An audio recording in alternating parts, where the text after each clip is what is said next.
seul sur cette tribune. Je suis entouré de voix, de centaines de voix.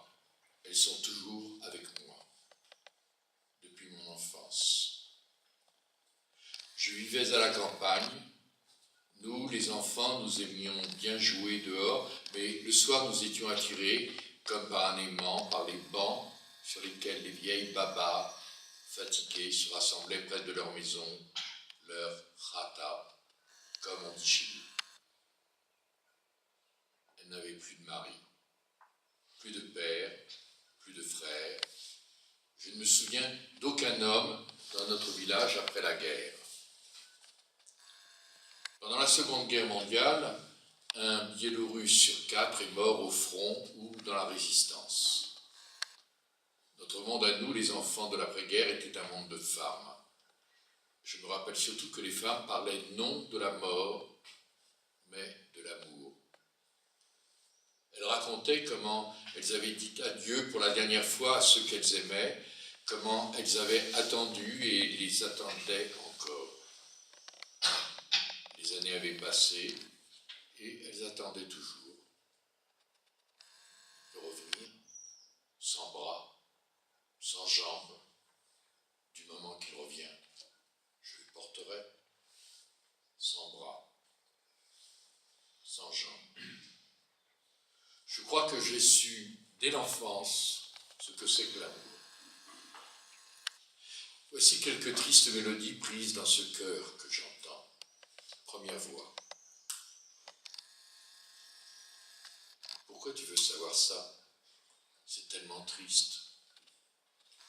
Mon mari, je l'ai rencontré à la guerre. J'étais tankiste. Je suis allé jusqu'à Berlin, je me souviens, on était devant le Reichstag. Il n'était pas encore mon mari, et il m'a dit, si on se mariait, je t'aime.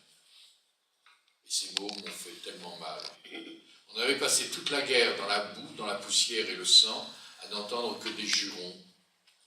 Je lui ai répondu, commence par faire de moi une femme, offre-moi des fleurs, dis-moi des mots tendres, dès que je serai démobilisé, je me confectionnerai une robe. J'avais même envie de le frapper, tellement cela m'avait fait mal. Lui, il a bien senti tout ça.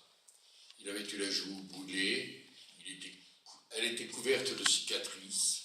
J'ai vu des larmes sur ces cicatrices. J'ai répondu, d'accord, je t'épouserai. Mais moi-même, je n'arrivais pas à croire que j'avais dit ça. Autour, il y avait de la fumée, des briques cassées, bref, c'était la guerre. Deuxième voix. On habitait près de la centrale atomique de Tchernobyl. Je travaillais dans une pâtisserie, je faisais des gâteaux. Mon mari, lui, était pompier. On venait de se marier, on se tenait toujours par la main, même dans les magasins. Le jour où le réacteur a explosé, il était de service, justement. Ils sont partis en chemise, en vêtements de tous les jours. Il y avait eu une explosion dans une centrale atomique et on ne leur avait même pas donné de tenue spéciale. C'est comme ça qu'on vivait, vous savez. Ils ont passé toute la nuit à essayer d'éteindre l'incendie et ils ont reçu des doses de radiation mortelles. Le lendemain matin, on les a transférés directement à Moscou en avion.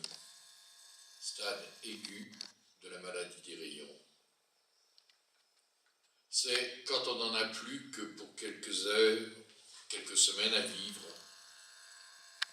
Le mien, il était solide, c'était un sportif. Il a été le dernier à mourir.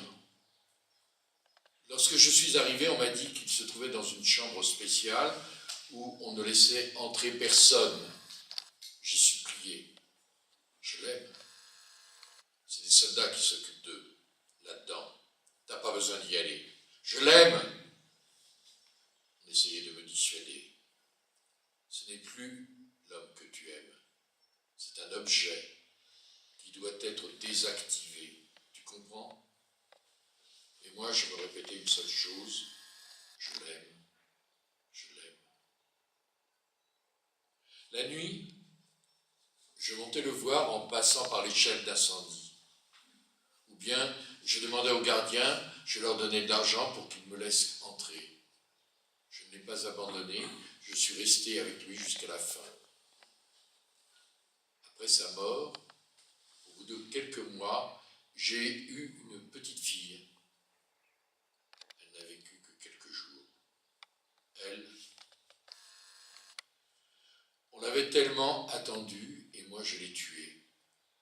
Elle m'a sauvé, elle a pris toute la dose de radiation. Elle était si petite, un tout petit bout de chou. Mais je les aimais tous les deux. Est-ce que l'amour peut tuer ? Pourquoi c'est si proche, l'amour et la mort? Ça va toujours ensemble.